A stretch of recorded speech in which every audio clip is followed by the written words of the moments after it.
ভারত সরকার দিল্লিতে বাংলাদেশ হাই কমিশনের নিরাপত্তা দিতে ব্যর্থ হয়েছে বলে মন্তব্য করেছেন পররাষ্ট্র উপদেষ্টা তৌহিদ হোসেন। তিনি জানান, দিল্লিতে বাংলাদেশের হাই কমিশনারকে হত্যার হুমকিও দেওয়া হয়েছে। বিকেলে পররাষ্ট্র মন্ত্রণালয়ে এক ব্রিফিংয়ে উপদেষ্টা বলেন, শনিবার রাতে দিল্লিতে বাংলাদেশ হাউসে হামলার ঘটনা সঠিকভাবে তুলে ধরেনি ভারত।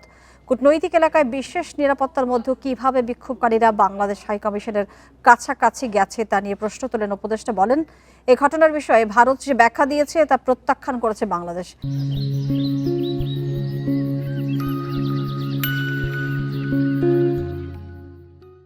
নিরাপত্তা নিশ্চিত করতে না পারলে প্রয়োজনে হাই কমিশনের কার্যক্রম সীমিত করা হবে। এদিকে ময়মনসিংহে দীপু চন্দ্র দাসকে হত্যার সমালোচনা করে উপদেষ্টা বলেন, এটি দেশের অভ্যন্তরীণ বিষয়, হত্যায় জড়িতদের বিচার করা হবে। এরই মধ্যে অভিযুক্তদের চিহ্নিত করে গ্রেফতার করা হচ্ছে।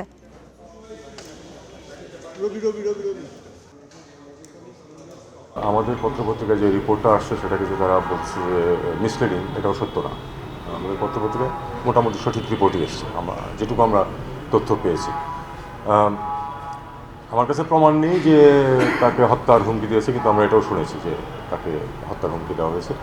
সেটা কেউ একজন কথা বললো সেটার মধ্যে হতে পারে, কিন্তু আমার কথা হলো যে এ পর্যন্ত আসতে পারবে কেন, এসে এখানে হুমকি দিতে পারবে কেন।